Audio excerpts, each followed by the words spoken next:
listen up, I've tried to tell you this 100 times. Not getting better by lying there pretending to cry. You on repeat, you can see shit cause you have closed your eyes. You say you listen, but you're missing what it's all about. Rise up now. If you never fall, you don't change at all. Cry out now. Have you given up?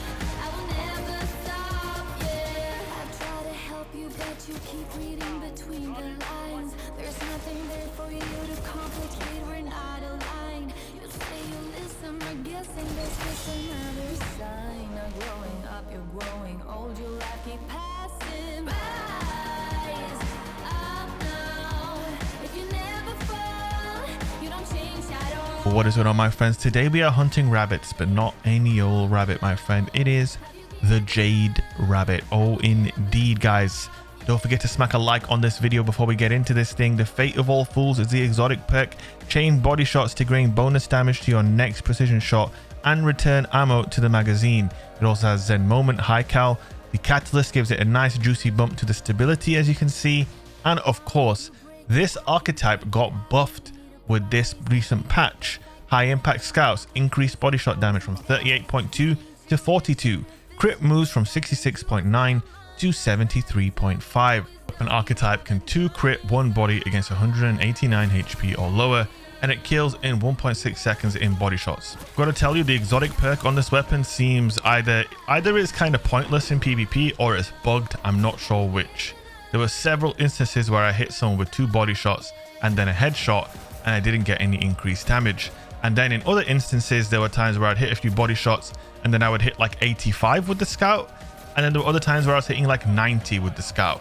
So I don't know what's going on with the exotic perk. And to be honest with you, with this weapon type, you just want to try and hit 3 crits. You don't even want to hit, like, it just goes against what you're supposed to do in PvP, which is hit as many crits as you can.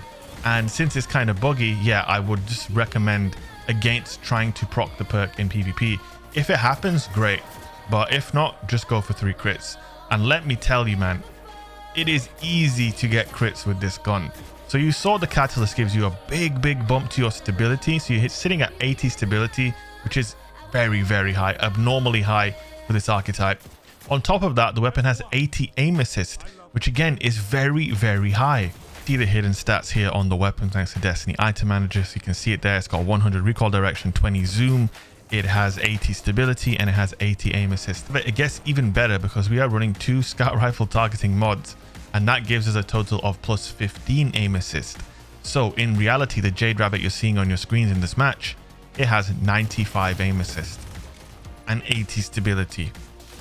That is archetype breaking. Even if the exotic perk doesn't work, on top of all of that, you have Zen Moment, which makes you more accurate after every bullet landed. And we have high caliber rounds, which is going to add more flinch to your opponents.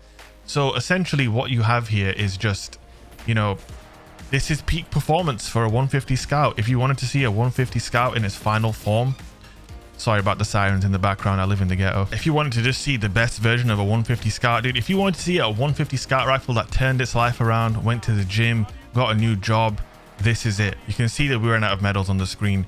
This is just the peak version of a 150 scout. Now, as a challenge for you, pause the video, don't cheat. Well, actually don't pause the video because you won't be able to hear what I'm saying, but you know what I'm saying. This is a very high kill game, and I may have dropped a 40.0 or a 50.0 or a 55.0, who knows, but it was a big kill game, and I didn't die very often, if at all. So I want you to leave some guesses in the comment section on how many kills we actually dropped here using Jade Rabbit and the Enigma Glaive on Fortress Clash. So getting back to it, yeah, this is just the perfect 150 scout rifle. But the conversation that we need to have is it meta? Is it the best scout rifle in the game? My answer is going to be yes and no, because I think in 6v6 this is absolutely insane. This is almost like a remedy to being put on those annoying maps that I feel like most players hate, right? I'm not alone in this. When I see Eternity, when I see Disjunction, when I see Vostok, you know, when I see Fortress even, you know, my eyes roll back because I know everybody's going to be in the back of the map. No one's going to be moving. I can't really use the guns I like to use, and I can't really play that well until I started using the Jade Rabbit.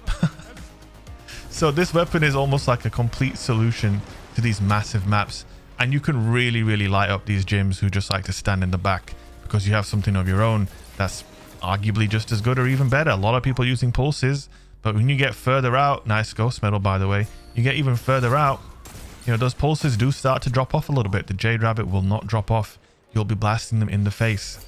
However, the 3v3, if you're going to use a scout rifle, in my opinion, I would recommend DMT over the Jade Rabbit. I think DMT is just a way more versatile weapon. The Jade Rabbit is very powerful in specific circumstances, i.e. very long lanes like these ones. You know, very long lanes, lots of space, lots of time. Then the Jade Rabbit is very good. If, for example, you're playing a Warlock and you're floating in the air, getting these weird angles with Jade Rabbit, that's very strong.